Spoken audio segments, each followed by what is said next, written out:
What's up, Wisecrack? Michael here.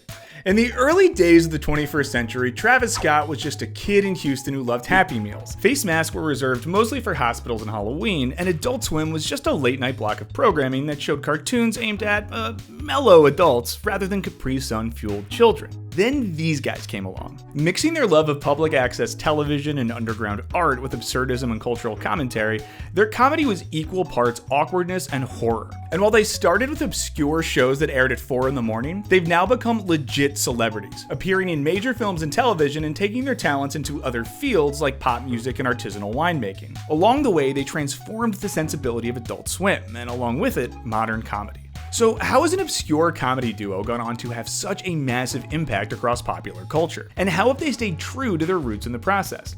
Did Tim and Eric take on the soul-sucking entertainment industry and win? Let's find out in this Wisecrack Edition on the philosophy of Tim and Eric. Okay, I want to take a break from talking about one awesome show to talk about an awesome podcast, which is Wisecrack's Culture Binge. It's hosted by me, along with Alec and Serby, and it's where we break down everything happening in the cultural zeitgeist, whether that be weird new developments in online dating, how your boomer parents ruined your life, or how in the hell people are playing sports inside of a bubble. The link to this podcast is in the description of this video, so maybe pause, click that, subscribe, and when you do subscribe, we would love it if you would give us a review. Check it out every other Wednesday, link in the description. Now, back to the show. First, a quick rundown on the duo. After meeting in film school, Tim Heidecker and Eric Wareheim took advantage of the gear Eric was using for his bar mitzvah videography business to film comedy sketches. Eventually, they sent a DVD to Bob Odenkirk, also known as attorney Saul Goodman, who became an early champion of their work. This led to their first Adult Swim show, Tom Goes to the Mayor. Lasting 2 seasons, Adult Swim calls the animated series one of the most polarizing shows they've ever made. We're gonna need at least 10,000 of your finest traps. Whatever it takes to keep those kids safe. In its wild irreverence and unabashedly dark humor, it paved the way for their mature work, Tim and Eric Awesome Show, Great Job. Great job. And this is what really took them from obscure animation anarchists to legit cult heroes. Building on many of the same themes and characters, Awesome Show created an entire alternate reality of surreal lo-fi television. Taking the aesthetics of a public access show and tossing in actors found on Craigslist, it feels like an awkward Thanksgiving dinner with your aunt and uncle who you suspect might actually already be dead. So how did 2 comedians who don't even tell jokes worm their way into the mainstream? My mom makes me tape my nips, cause my nips get bloody when the skin rips, cause I wear a tight shirt that chafes my nips. Nobody likes bloody nips. One way we can understand it is via the tradition of outsider art. This term is used to describe art created by people outside of the mainstream tradition and often with no formal training. Often these artists create work that feels like it's from another world.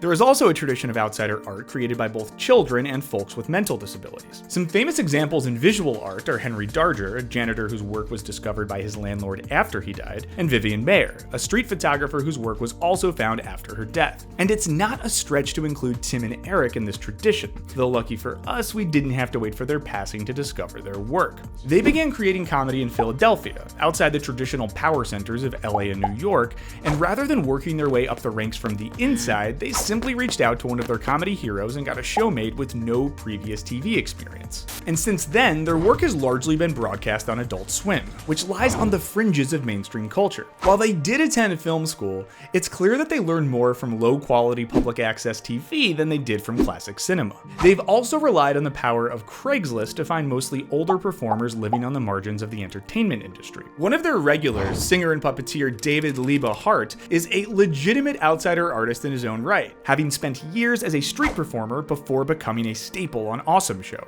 They even tried to develop a television series with the dark prince of outsider cinema himself, Tommy Wiseau. This outsider status is important to their work because it allows them to satirize and explore media culture from a true critical distance, with no responsibility or desire to faithfully emulate mainstream television. And it's clear that their artistic influences, which are more David Lynch and Wolfman Jack than Adam Sandler and Chevy Chase, are outside the realm of traditional sketch comedy. comedy. Most traditional comedic television has a largely pacifying effect on the viewer, making us feel good without provoking any difficult questions or emotions. Whether it's a political sketch on SNL that makes most of its audience nod in semi-smug agreement, or an episode of The Good Place that makes us smile because we also believe in the eternal magic of friendship, most comedic TV exists to make us feel comfortable and safe. And if these types of shows are a weighted blanket making us feel safe and warm, then Tim and Eric Awesome Show is like a raccoon that snorted crystal meth, broke into your bedroom, and figured out how to play Slayer on iTunes. Happy birthday, Spray. I'm disappointed in you. In Honey. Take this sketch in which a couple announces their divorce to their heartbroken children, and then they reveal why. Mom is leaving for a younger and more handsome man who burglarized their house last week. Your mommy's in love with a burglar. And dad is going to live on the streets for a while. It's super uncomfortable. So how did Tim and Eric break the tension and infuse some comedy?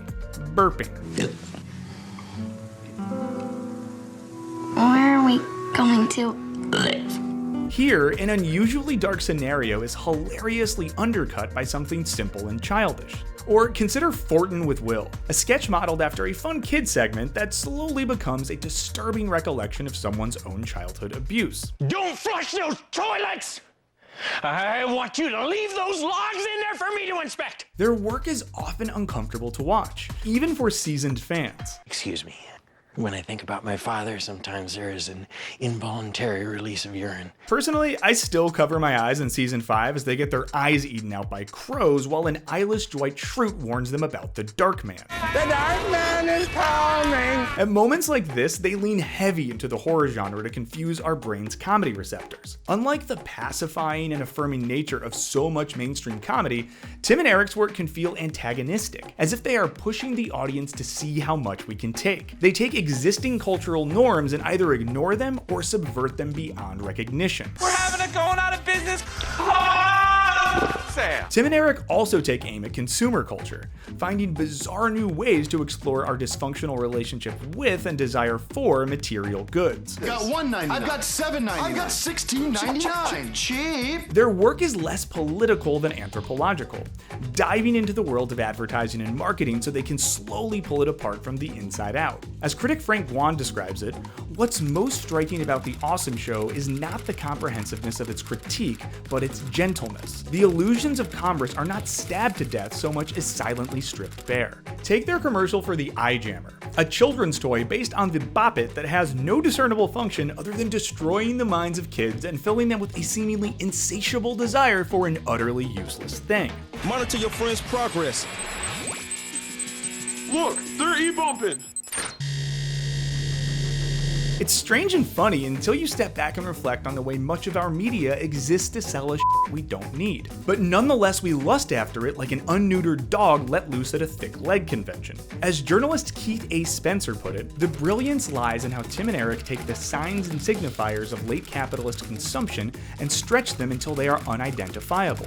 It's an outrageous satire of consumerist excess. And this critique of consumerism hits so hard because, again, it's created by outsiders who haven't bought into this culture. But just like what happened with everything from punk rock to video games to dipping your pizza in ranch, things that start as countercultural and outside the mainstream are eventually co-opted by those in power. Which is why your Pastor Richard's favorite band is Green Day, the quarterback of your high school football team has his own Twitch stream, and high-end pizza shops offer house-made artisanal ranch for an extra $1.50. And Awesome Show is no exception to the ranch-covered rule. First, Tim and Eric attracted some top-notch comedy talent, including cameos from Paul Rudd, Zach Galifianakis, Will Ferrell, and Ted Danson. Then, clinically middlebrow shows like Saturday Night Live started to adopt their awkward and uncomfortable sensibility. In fact, SNL both produced a sketch that arguably ripped off a Tim and Eric sketch, and aired sketches like this, which clearly cribbed the comedic aesthetics of Tim and Eric down to the cadence of Kristen Wiig's delivery. I'm taking myself a hot air balloon ride. Of course, the main difference is that here,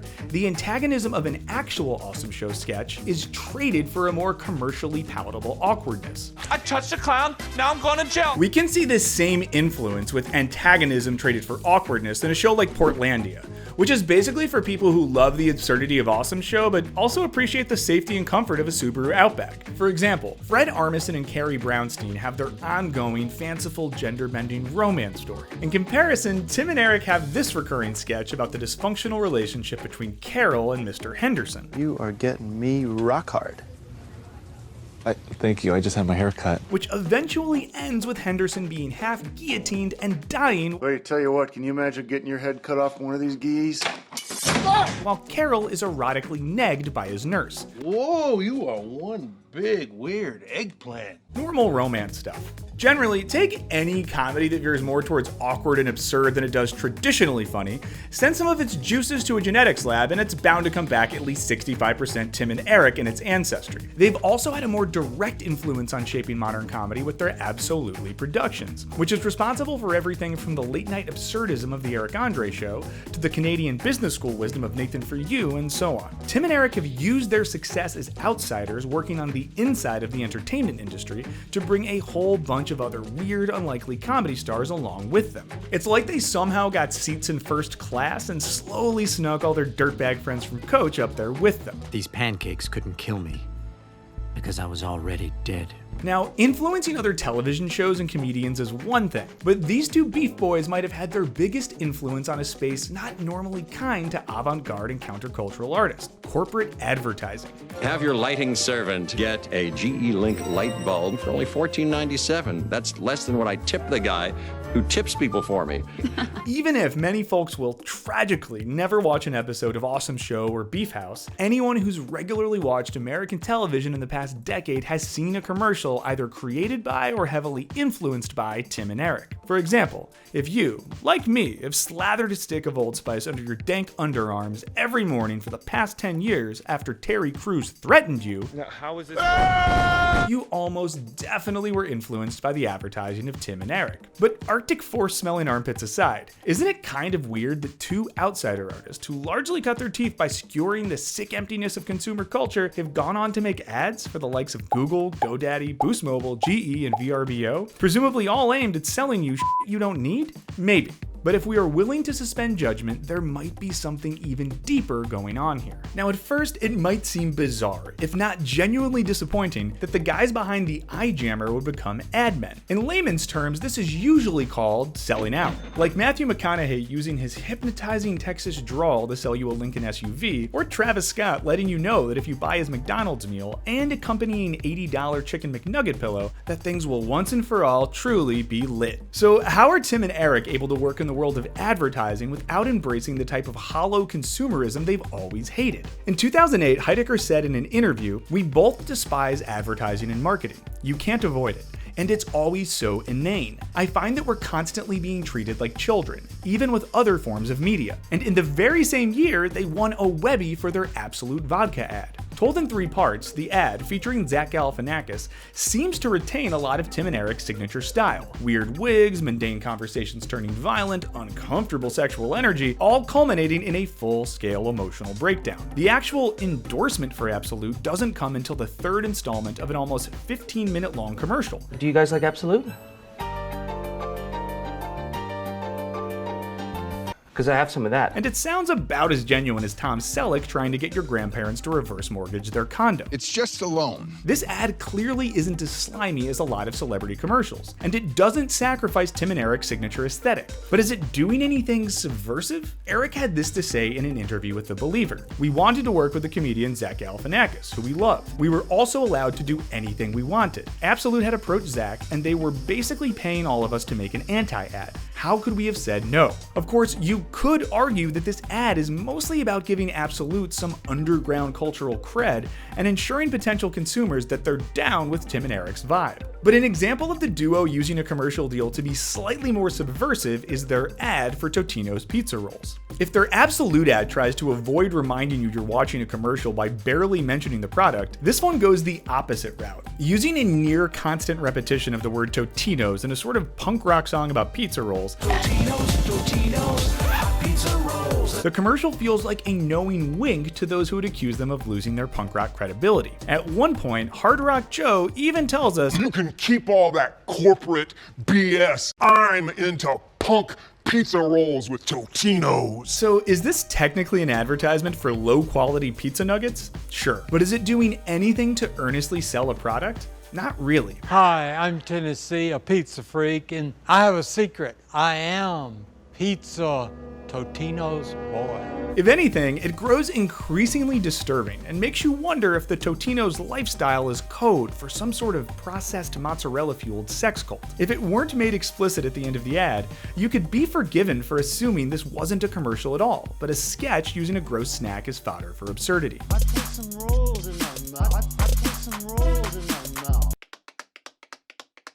So, on a charitable reading, it seems that Tim and Eric are at times able to use advertising to subvert the fundamental expectations of the influencer economy. Whereas Lincoln is using the star of failure to launch to sell luxury SUVs, and McDonald's is using the Mozart of autotune to sell fries and barbecue sauce, Tim and Eric are at least using companies like Absolute and Totino's to make weird comedy. Totinos, Totinos, Totinos, Totinos, Totinos, Totinos. Yeah. At our most generous, we could argue that in doing this, they are performing the same type of satire they did with the iJammer sketch, except they are simply subbing out a fictional useless product for real useless products. But as anyone who has seen Andy Warhol's soup cans knows, this wouldn't be the first time that an underground artist's performative critique of consumerism was appropriated by the very culture it set out to critique. Now, does this actively support the idea that Tim and Eric are still outsider artists? Not really, as most outsider artists live in poverty or psychiatric facilities, make almost no money, and rarely receive credit for their work in their lifetime. So would it have technically made Tim and Eric more punk rock if someone discovered a box full of comedy DVDs under their adult bunk beds after they died in obscurity? Maybe.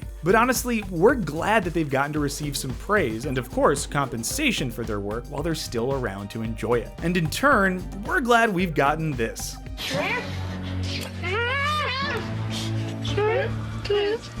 But what do you think, Wisecrack? Are Tim and Eric pushing the boundaries of comedy as a critical art form? Or are they just two dudes trying to retire on a pile of free vodka, pizza rolls, and deodorant? Let us know what you think in the comments. Special thanks to our patrons for all your support, and don't forget to smash that subscribe button like it's a secret feature on the iJammer.